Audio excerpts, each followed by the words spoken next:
Bonjour à tous. Cette nuit, j'ai dû faire un songe puisque je me suis réveillé avec une idée qui est d'évaluer si l'incendie de Notre-Dame avait pu être volontaire ou non. Alors évidemment, nous, on ne peut pas faire l'enquête, c'est bien dommage d'ailleurs, parce qu'on aurait bien des idées à leur donner. Ils ne semblent pas aller dans cette direction. On a des tas d'éléments à leur donner. Encore une fois, comme les Gilets jaunes, qui sont capables de produire des idées beaucoup plus intéressantes que le gouvernement. On n'a peut-être pas, on peut pas faire notre enquête ou même une contre-enquête, elle n'aurait aucun poids. Toutefois, on peut quand même se dire, ok, on va prendre les éléments et on va les mettre dans une case ou dans une autre. Donc ce que je vous demande de faire, si vous le voulez, c'est de prendre un papier et de noter pour et contre, de faire deux cases en fait, pour et contre. Je ne l'ai pas fait parce qu'avec les fichiers de texte, ça ne donnait pas un truc propre, le truc allait à la ligne en permanence, c'était pénible, mais vous pouvez le faire chez vous.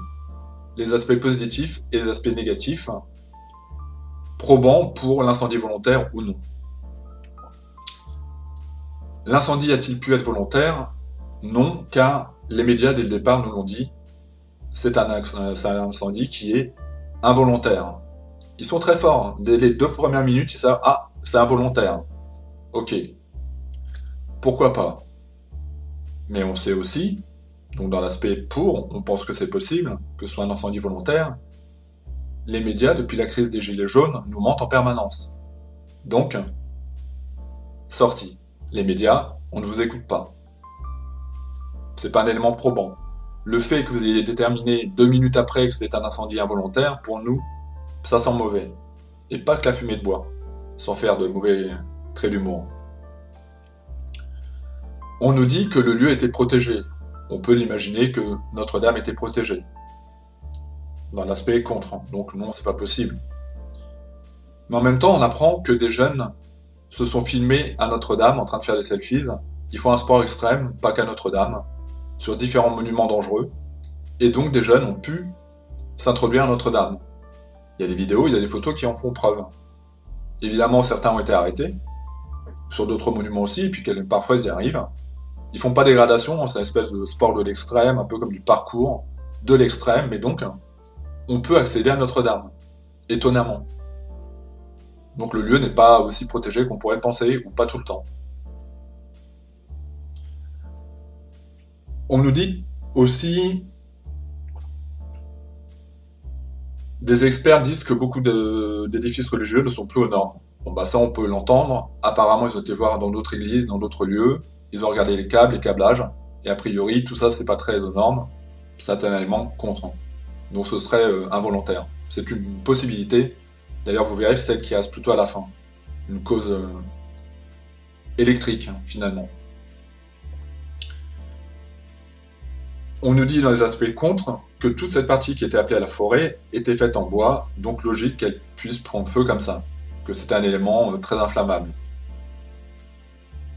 Mais on a un expert qui a travaillé à Notre-Dame pendant de nombreuses années, qui est parti à l'âge de la retraite, il est parti parce qu'il était en retraite, qui dit ne comprendre absolument pas comment le feu a pu prendre et comment il a pu prendre aussi vite.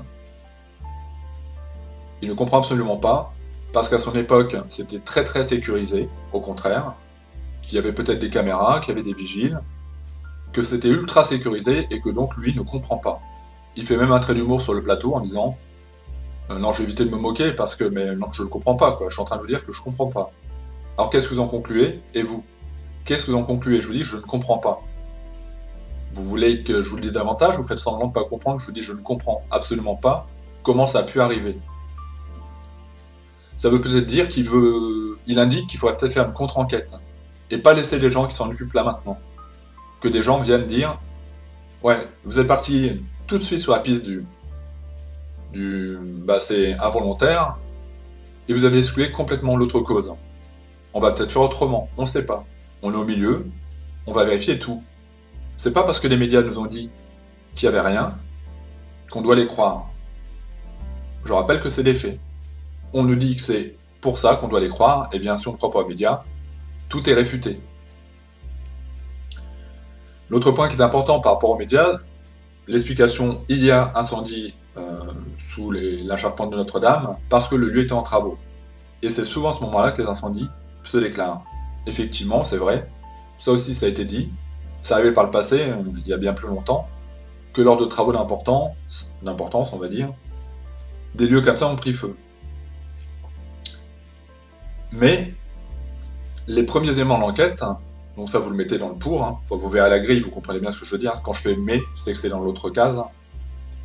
Mais les premiers éléments de l'enquête nous apprennent que les ouvriers qui étaient sur place ne comprennent pas, eux non plus.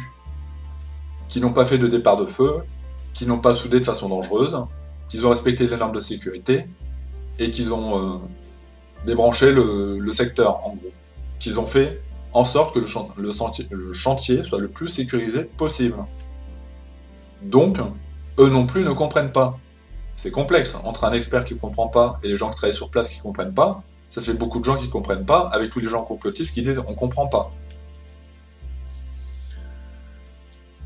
Élément pour en faveur d'un incendie volontaire, je rappelle au gouvernement qui a l'air d'avoir la mémoire d'un poisson rouge que nous sommes en période pré-attentat. Attentat, il y en a tous les jours. Pré-attentat, parce qu'il y a des attentats au couteau, voilà, des trucs un peu comme ça isolés, de personnes qu'on va dire déséquilibrées. Et puis même, on sait, la police le dirait, oui, on est en risque d'attentat. On sait très bien qu'il faut faire attention en permanence. Donc c'est étonnant comme ça d'exclure la cause attentat. C'est étonnant. On oublie de nous dire également, les médias en parlent très peu, voire pas du tout, qu'il y a peu de temps, l'église Saint-Sulpice a elle aussi pris feu. De l'extérieur, donc on peut pas dire que c'était une cause électrique ou autre, ça a été un incendie volontaire, et d'ailleurs ils ont retrouvé la personne qui a mis le feu. Donc a priori, c'est pas une idée qui est nouvelle, c'est pas une idée qui est complètement incongrue, mais les médias ne vous le disent pas, donc forcément, vous pouvez pas le savoir. Et puis, on oublie aussi de nous dire, il faut aller chercher pour trouver ce genre d'informations, que en 2019, il y a eu beaucoup de dégradation et de profanation dans des églises et des lieux sacrés chrétiens. Ce qui semble encore indiquer que c'est tout à fait possible que ce soit volontaire. Maintenant, je n'ai pas tous les éléments en main, vous voyez qu'il y a très peu d'éléments contre pour dire que ce serait involontaire, et il y a beaucoup plus d'éléments pour. Ça ne veut pas dire que c'est vrai, ça veut dire que cette enquête, elle doit être menée autrement. Il y a un autre aspect que j'ai oublié de donner, c'est il y a des grosses poutres, ça peut pas prendre comme ça. Moi-même, je l'avais dit dans une de mes vidéos, vous savez que des grosses poutres, ça ne peut pas prendre comme ça. Mais on peut aider vraiment à la rapidité de la chose. Il y a des produits qui existent, que j'ai découverts entre-temps. Ça commence par terre, ça finit par E, j'ai pas envie de dire le nom du produit. De toute façon, je pense que ça va s'ébruiter, malheureusement, mais en tout cas, il y a des produits qui permettent d'allumer quasiment n'importe quoi de façon instantanée, très rapide et très violente. Mettant le feu à n'importe quoi. Alors certes, peut-être pas une poutre directement, mais un tronçon moyen, sans problème. Et puis après, ça attaquerait la poutre. Donc ce qu'il faudrait peut-être faire, c'est éviter de laisser au gouvernement, gouvernement, comme ils l'ont fait pour les Gilets jaunes, où c'est l'ONU, je crois, qui a déclaré que effectivement les droits de l'homme étaient violés quelque part. Le gouvernement qui a menti en permanence, depuis toujours, de ne pas leur laisser les clés d'enquête. Et de mettre des contre-experts, de gens qui disent bah, nous on pense que c'est plutôt notre cause, donc on va venir avec vous, puis on va donner notre avis. Notre avis compte aussi bien que le vôtre, voire plus. De demander pourquoi pas à cet homme, cet ancien qui a travaillé architecte, qui a travaillé sur Notre-Dame, s'il veut participer à l'enquête ou non. Et qu'il donne son point de vue, parce qu'il avait l'air quand même un peu dépité aussi, dégoûté, et qu'il cherche peut-être possiblement des coupables. Et pas le « c'est pas de chance ». Il y a peut-être d'autres raisons que le « c'est pas de chance ». C'est tellement simple, et je l'ai vu autour de moi, bah non, mais ça peut pas être ça. Le gouvernement ne ferait pas ça. Non, non, non. Le gouvernement n'a pas été jusqu'à être au pied des gamines de 16 ou 18 ans qui à vie auront un bandeau sur l'œil. Non, il n'est pas comme ça. Le gouvernement et les médias sont pas du genre à enlever un truc Macron dégage sur une pancarte gilet jaune en la supprimant. Non, ils font pas ça. Heureusement, grâce à ce qu'on appelle cette méchante fachosphère, toutes ces choses-là ont été dites, des captures d'écran ont été faites, et après on a fait 3 qui s'est excusé. Ah, excusez-nous, c'était une erreur de manipulation. Même pour qui vous nous prenez? Une erreur de manipulation, vous enlevez un mot sur une pancarte. Mais sérieusement, vous êtes dans le nouveau monde. Le nouveau monde est géré par Internet, hein, par des pirates, par des hackers, par des gens qui savent étudier les images, qui font des captures de tout ce que vous allez dire, de tout ce que vous allez faire. Donc c'est fini. Et ça rejaillira toujours. Et vous pourriez supprimer la chaîne de quelqu'un, il le renvoyer à d'autres qui vont la publier. C'est fini pour vous. Vous savez bien que toutes les photos circulent. Castaner ne pensait peut-être pas être pris en flagrant délit de tromperie, puisqu'il est marié avec une espèce de prostituée, mais ça a été le cas, la photo a été prise. Et même s'il a supprimé cette photo-là a été distribuée à plein d'autres. C'est un réseau, c'est Anonymous. Sur Internet, on est tous Anonymous. Et quand on sent qu'on a un gouvernement qui nous veut du mal, on n'a aucune raison de le croire et de lui faire confiance. Aucune. Ce qui ne veut pas pour autant dire, ça ne veut pas dire forcément que c'est un attentat ou c'est criminel, mais que cette piste-là ne doit pas être écartée. Il n'y a aucune raison de pencher plus pour la cause involontaire que la cause volontaire. Aucune. C'est-à-dire qu'on est au milieu. Les enquêteurs devraient dire hey, vous nous laissez faire notre travail, les médias ont dit que, les gouvernements nous disent que, nous on pense que ça peut être autre chose, pour les tas de raisons que je viens d'évoquer. Connaître les techniques, les moyens, connaître les antécédents, savoir que ça a été fait il n'y a pas longtemps à Saint-Sulpice, que la porte a pris feu. Se dire, on a toutes les raisons de penser aussi que ça peut être un attentat, une dégradation, en tout cas volontaire, de la part de quelqu'un, et pas le fait du hasard. Voilà ce que je pouvais dire. Évidemment, on n'aura pas la conclusion. Évidemment, je pense que si les médias l'avaient, ils vont nous mentir, hein, comme ils savent le faire depuis qu'ils sont nés. Ils couvrent leurs arrières, hein, évidemment, ils ont peur. On a bien compris avec la crise des Gilets jaunes. On a vu ces grands acteurs, artistes défendre ah oui, mais quand même, c'est triste. Ah là, je comprends plus les gilets jaunes. C'est normal, hein. Tu n'es pas un gilet jaune. Tu pourrais pas les comprendre. Ton ami, c'est Emmanuel Macron. Donc forcément, vous pouvez pas les comprendre. Alors ce peuple qui souffre et qui lui a mal de voir sa cathédrale partir en fumée, a le droit de demander des comptes aussi. Et de dire qu'il faut une contre-enquête. Ou en tout cas, mettre dans cette enquête qui va commencer, qui n'a pas commencé hein, d'ailleurs. Là, on a juste demandé aux personnes qui étaient présentes sur place hein, ce qu'elles avaient fait ou non. Et malheureusement, ça va dans l'autre sens. Ils disent que non, on n'a pas utilisé de soudure, non, on n'a pas utilisé de départ de feu, qui aurait pu mettre un départ de feu, oui, on a coupé l'électricité, oui, tout était aux normes. Maintenant, ils peuvent mentir, mais en tout cas, leur témoignage, c'est celui-là. Donc, reste la cause incendiaire, quelqu'un a mis le feu, la cause électrique, une défaillance électrique, ou qu'ils mentent. Qu'ils mentent parce qu'ils ont un peu les boules, qu'ils savent que c'est grave, ils mentent, bon, c'est possible, mais on ne peut pas le dire. Vous voyez bien que les éléments mis en place donnent plutôt raison à penser que ça peut être quand même volontaire. Même si évidemment, c'est pas une conclusion. Les gens qui vont dire j'ai eu un ressenti, non, ça c'est la boule de Madame Irma, ça fonctionne pas. Faut aller un peu plus loin. Mais ce serait très intéressant, si vous le pouvez, si vous êtes des chercheurs de vérité, d'accumuler les preuves, de les donner à qui de droit, et que peut-être la vérité jaillisse. Comme ça a été le cas pour certains dossiers de Gilets jaunes, ou au début, ou l'affaire Benalla, hein, où on nous a fait croire pendant des années, quelques mois, mais enfin, qu'il n'y avait rien, et où finalement des gens ont dit on va s'obstiner, on va pas se laisser écraser parce que vous êtes Goliath, hein, et qu'on est David et qu'on est une fronde, on va y aller, on va combattre, et on va vous montrer qu'on a raison. Et qui avait raison? C'est le petit peuple. Et c'est les gens qui ont pris égard du petit peuple, les avocats qui ont dit bah non, nous on pense que Benalla, il est vraiment impliqué, et qu'il est vraiment ami avec les Macron. Des SMS en ont fait preuve. Et qu'on a montré que Benalla était dans le bus de l'équipe de France en train de fêter la Coupe du Monde, youpi, champagne, coke, certainement, alors qu'il n'a plus le droit d'exercer. Donc merci aux journalistes indépendants qui ont fait ce travail, merci aux gens du peuple qui ont été reporter ces faits, et merci du coup de faire alliance pour dire ce qui est illégitime, pour que jaillisse de tout ça la vérité. Merci à vous et à bientôt. Chercheurs de vérité, continuez à chercher. C'est pas grave, hein. Des fois vous vous trompez complètement. Oui, mais effectivement, il y a eu des trucs...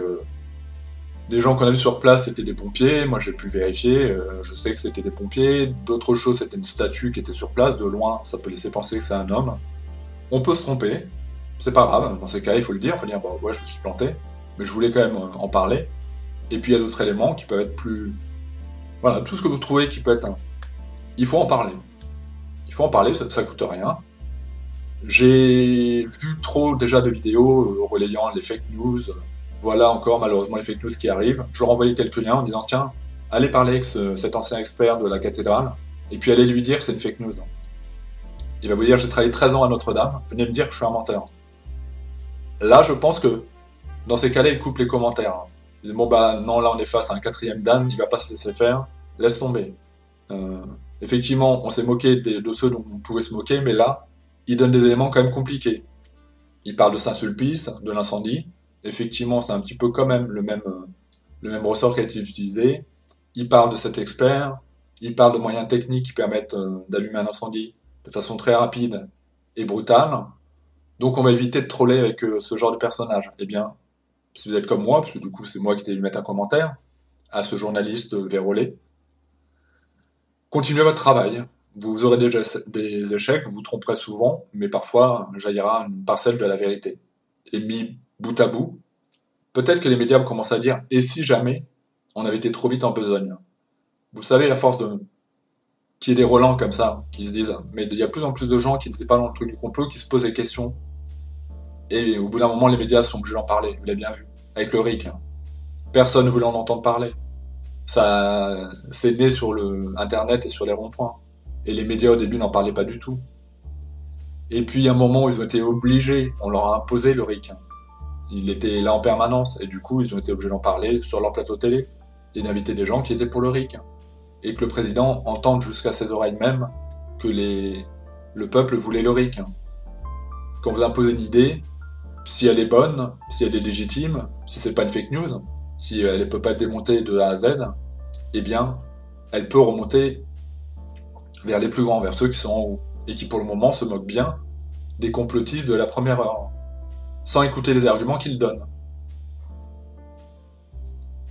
Merci à vous et à bientôt. Faites ce petit tableau, vous verrez. Et après, remettez, hein, vous pouvez le garder à vie et rajouter des éléments peu à peu. Je pense qu'on va, comme je disais, avoir des éléments de l'enquête elle-même, vous mettez dans pour ou dans contre, des éléments de chercheurs de vérité, entre guillemets, vous mettez dans pour, vous mettez dans contre.